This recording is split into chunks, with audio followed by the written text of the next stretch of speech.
പ്രസീസ് kitchen വേൾഡിലേക്ക് എല്ലാവർക്കും സ്വാഗതം. ഇന്ന് നമ്മൾ നല്ലൊരു മുട്ടക്കറിയാണ് ഉണ്ടാക്കുന്നത്. നിങ്ങൾ എല്ലാവരും ചാനൽ സബ്സ്ക്രൈബ് ചെയ്തിട്ടുണ്ടാകുമെന്ന് വിശ്വസിക്കുന്നു. സബ്സ്ക്രൈബ് ചെയ്തിട്ടില്ലെങ്കിൽ ഒന്ന് സബ്സ്ക്രൈബ് ചെയ്യണേ. തൊട്ടടുത്തുള്ള ബെല്ലൈക്കൺ ക്ലിക്ക് ചെയ്ത് ഓൾ ഓപ്ഷൻ കൊടുക്കുകയും വേണം. എങ്കിൽ മാത്രമേ ഞാൻ അപ്ലോഡ് ചെയ്യുന്ന വീഡിയോസ് നിങ്ങൾക്ക് നോട്ടിഫിക്കേഷനായി ലഭിക്കുകയുള്ളൂ. ഇന്ന് നമ്മൾ മുട്ടപ്പുളിയാണ് ഉണ്ടാക്കുന്നത്. പുളി ഒഴിച്ച് വെച്ച മുട്ടക്കറി കേട്ടോ. അതിനെന്തൊക്കെയാണ് വേണ്ടതെന്ന് നോക്കാം. ഞാനിവിടെ കുറച്ച് മുട്ടയെടുത്ത് വെച്ചിട്ടുണ്ട്. കോഴിമുട്ടയാണിത് കേട്ടോ. താറാവിൻ്റെ മുട്ടയിലോ കാടമുട്ടയിലോ ഞാൻ ചെയ്ത് നോക്കിയിട്ടില്ല. കോഴിമുട്ടയാണ് എടുത്ത് വെച്ചിരിക്കുന്നത്. ആദ്യം മുട്ട ഒന്ന് പുഴുങ്ങിയെടുക്കണം. അതിനുവേണ്ടി നമുക്ക് മറ്റൊരു പാത്രത്തിലേക്ക് മാറ്റി കൊടുക്കാം. അപ്പോൾ നമ്മൾ മുട്ട വേറൊരു പാത്രത്തിലേക്ക് മാറ്റി കൊടുത്തിട്ടുണ്ട്. ഇനി ഇതിലേക്ക് കുറച്ച് ഉപ്പ് ചേർത്ത് കൊടുക്കണം. മുട്ട പുഴുങ്ങിയതിന് ശേഷം തോട് കളഞ്ഞെടുക്കുമ്പോൾ തോടിൽ ഒട്ടിപ്പിടിക്കാതിരിക്കുന്നതിന് വേണ്ടിയാണ് നമ്മൾ ഉപ്പ് ചേർത്ത് കൊടുക്കുന്നത് കേട്ടോ. കല്ലുപ്പാണ് നല്ലത്. ഞാൻ 2 ടീസ്പൂണോളം കല്ലുപ്പാണ് ചേർത്തിരിക്കുന്നത്. കല്ലുപ്പില്ലെങ്കിൽ പൊടിയുപ്പ് ചേർത്താലും മതി, കുഴപ്പമൊന്നുമില്ല കേട്ടോ. ഇനി നമുക്ക് ഇതിലേക്ക് കുറച്ച് വെള്ളം ഒഴിച്ചു കൊടുക്കാം. മുട്ട മുങ്ങിക്കിടക്കുന്നതിന് ആവശ്യമായ അത്രയും വെള്ളം ഒഴിച്ചു കൊടുക്കണം. എങ്കിൽ മാത്രമേ മുട്ട 2 സൈഡും നല്ലതുപോലെ വെന്ത് വരികയുള്ളൂ. അപ്പോൾ നമ്മൾ വെള്ളം ഒഴിച്ചു കൊടുത്തിട്ടുണ്ട്. ഇനി നമുക്കിതൊന്ന് പുഴുങ്ങിയെടുക്കാം. അതിനുവേണ്ടി പാത്രം ഞാൻ ഇൻഡക്ഷനിൽ വെച്ചിട്ടുണ്ട്. വെള്ളം തിളച്ചു തുടങ്ങിയതിന് ശേഷം 10 മുതൽ 12 മിനിറ്റ് വരെ നമുക്കിതൊന്ന് വേവിച്ചെടുക്കണം. ഇൻഡക്ഷൻ ഞാൻ ഓൺ ചെയ്തിട്ടുണ്ട്. നമുക്ക് പാത്രം ഒന്ന് അടച്ചു വയ്ക്കാം.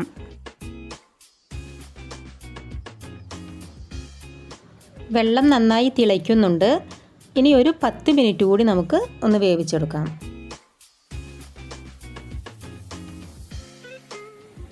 ഇപ്പോൾ 10 മിനിറ്റോളം ആയിട്ടുണ്ട്.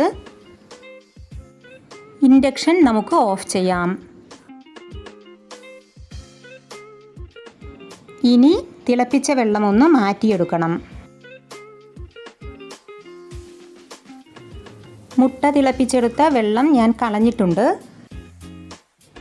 ഇനി ഇതിലേക്ക് വേറെ വെള്ളം ഒഴിച്ചു കൊടുക്കുന്നുണ്ട്. മുട്ട പെട്ടെന്ന് തണുത്ത് കിട്ടുന്നതിന് വേണ്ടിയാണ് കേട്ടോ. നല്ലതുപോലെ തണുത്തതിന് ശേഷം മുട്ട തോട് കളഞ്ഞെടുത്തിട്ടുണ്ട്.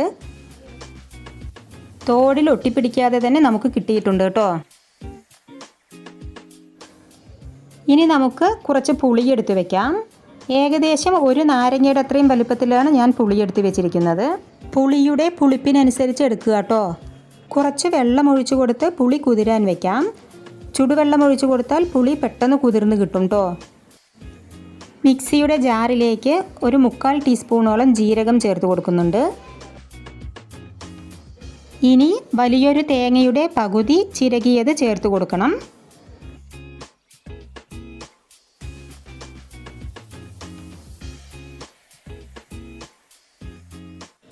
ഇതിലേക്ക് കുറച്ച് വെള്ളം ഒഴിച്ചു കൊടുത്തതിന് ശേഷം നമുക്കിതൊന്ന് അരച്ചെടുക്കാം.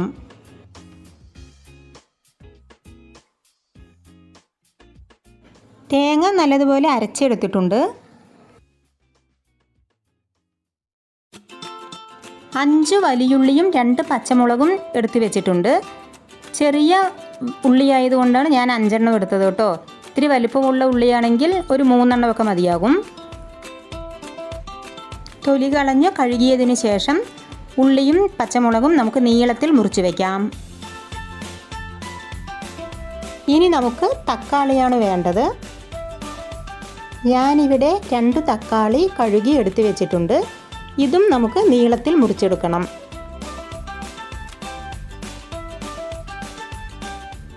തക്കാളി നീളത്തിൽ മുറിച്ചെടുത്തിട്ടുണ്ട്.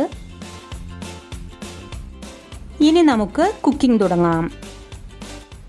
അതിനുവേണ്ടി ഒരു പാത്രം ഇൻഡക്ഷനിൽ വെച്ച് നമുക്ക് ഓൺ ചെയ്യാം. പാത്രം ചൂടായി വരുമ്പോൾ കുറച്ച് വെളിച്ചെണ്ണ ഒഴിച്ചു കൊടുക്കുന്നുണ്ട്. 2 ടേബിൾ സ്പൂണോളം എണ്ണയാണ് ഒഴിച്ചു കൊടുക്കുന്നത്. നിങ്ങൾക്ക് ഏത് കുക്കിംഗ് ഓയിൽ വേണമെങ്കിലും ഉപയോഗിക്കാം കേട്ടോ.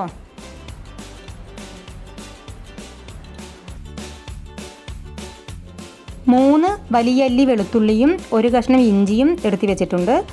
തൊലി കളഞ്ഞ് കഴുകി എടുത്തിട്ടുണ്ട് കേട്ടോ. ഇഞ്ചി ചെറിയ കഷ്ണങ്ങളായി മുറിച്ചെടുക്കണം.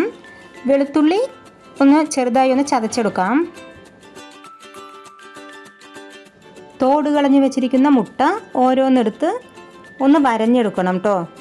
പൊടികളൊക്കെ അതിനകത്ത് പിടിക്കുന്നതിന് വേണ്ടിയാണ്.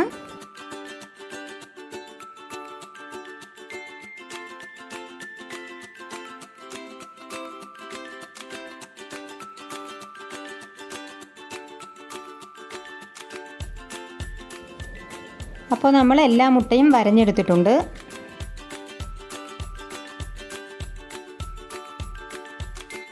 നമ്മൾ വെള്ളത്തിലിട്ട് വെച്ചിരിക്കുന്ന പുളി നല്ലതുപോലെ പിഴിഞ്ഞെടുത്ത് പുളിവെള്ളമാക്കി എടുത്ത് വെക്കണം. അപ്പോൾ നമ്മൾ ഒഴിച്ചു കൊടുത്ത എണ്ണ നല്ലതുപോലെ ചൂടായി വന്നിട്ടുണ്ട്. ഇനി ഇതിലേക്ക് കുറച്ച് കടുക് ചേർത്ത് കൊടുക്കാം. കടുക് നന്നായി പൊട്ടിയതിന് ശേഷം കുറച്ച് കറിവേപ്പില ചേർത്ത് കൊടുക്കണം.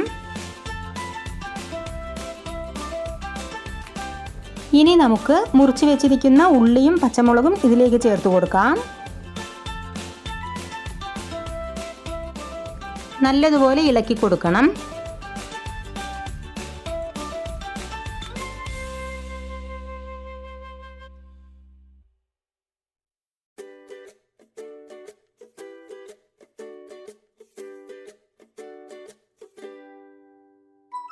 ഉള്ളി കളർ മാറാൻ തുടങ്ങിയിട്ടുണ്ട്. ഈ സമയത്ത് നമുക്ക് മുറിച്ച് വെച്ചിരിക്കുന്ന ഇഞ്ചിയും ചതച്ച് വെച്ചിരിക്കുന്ന വെളുത്തുള്ളിയും ചേർത്ത് കൊടുക്കാം.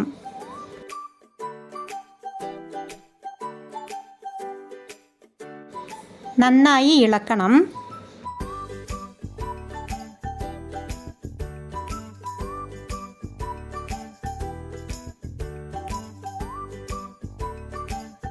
ഉള്ളി നല്ലതുപോലെ വഴന്നു വന്നിട്ടുണ്ട്.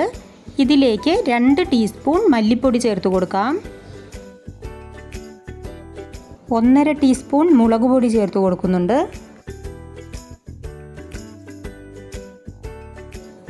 1/2 ടീസ്പൂൺ മഞ്ഞൾപ്പൊടി,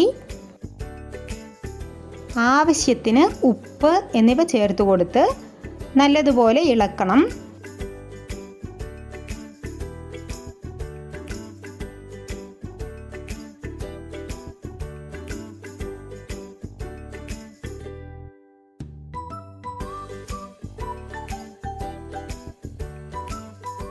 ഇനി ഇതിലേക്ക് മുറിച്ച് വെച്ചിരിക്കുന്ന തക്കാളി ചേർത്ത് കൊടുക്കാം.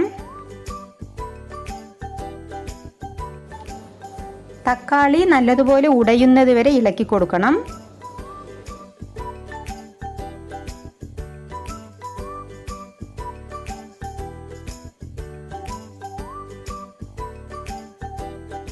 തക്കാളി നല്ലതുപോലെ ഉടഞ്ഞു വന്നിട്ടുണ്ട്.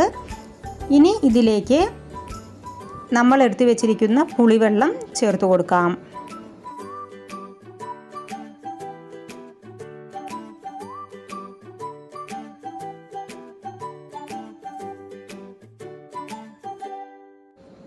പുളി ഒഴിച്ചു കൊടുത്തിട്ടുണ്ട്.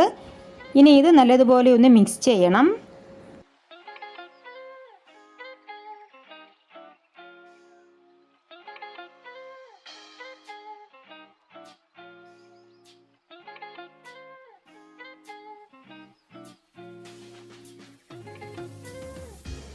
നല്ലതുപോലെ തിളച്ച് വരുന്നുണ്ട്. ഇപ്പോൾ നമുക്ക് അരച്ച് വെച്ചിരിക്കുന്ന തേങ്ങ ചേർത്ത് കൊടുക്കാം. അപ്പോൾ നമ്മൾ തേങ്ങ ചേർത്ത് കൊടുത്തിട്ടുണ്ട്. ഇനി നല്ലതുപോലെ ഇളക്കുക. ചാറിനാവശ്യമായ വെള്ളം ഒഴിച്ചു കൊടുക്കണം.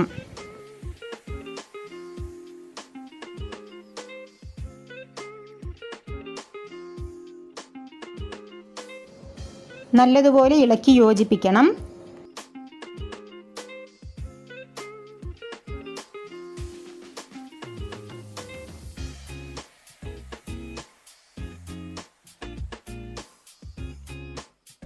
ചാറ് തിളച്ച് വരുന്നുണ്ട്.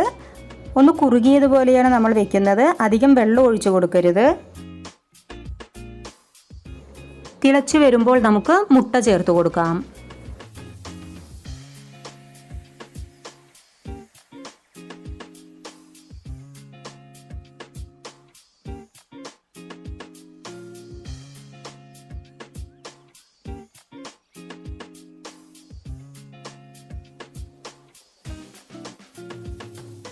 മുട്ട ചേർത്ത് കൊടുത്തിട്ടുണ്ട്. മുട്ട നമ്മൾ വേവിച്ചതാണല്ലോ, ഇനി അതിൽ വേകാനൊന്നുമില്ല. ചാറ് മുട്ടയുടെ മേലെ കൂടെയൊക്കെ ഒന്ന് ആക്കി കൊടുക്കുക. അപ്പോൾ നമ്മുടെ മുട്ടപ്പുളി ഇവിടെ നല്ലതുപോലെ തിളച്ച് വന്നിട്ടുണ്ട്. ഇനി ഇതിലേക്ക് കുറച്ച് കറിവേപ്പില ചേർത്ത് കൊടുക്കാം.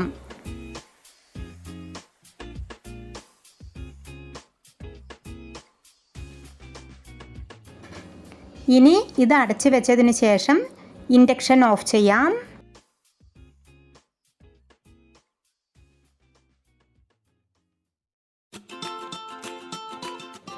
5 മിനിറ്റിന് ശേഷം തുറന്ന് നമുക്ക് സെർവ് ചെയ്യാവുന്നതാണ് കേട്ടോ.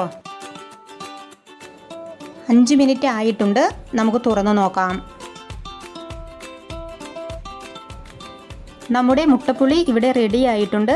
നിങ്ങൾക്ക് എല്ലാവർക്കും ഇഷ്ടമായി എന്ന് വിശ്വസിക്കുന്നു. എല്ലാവരും ട്രൈ ചെയ്തു നോക്കണം.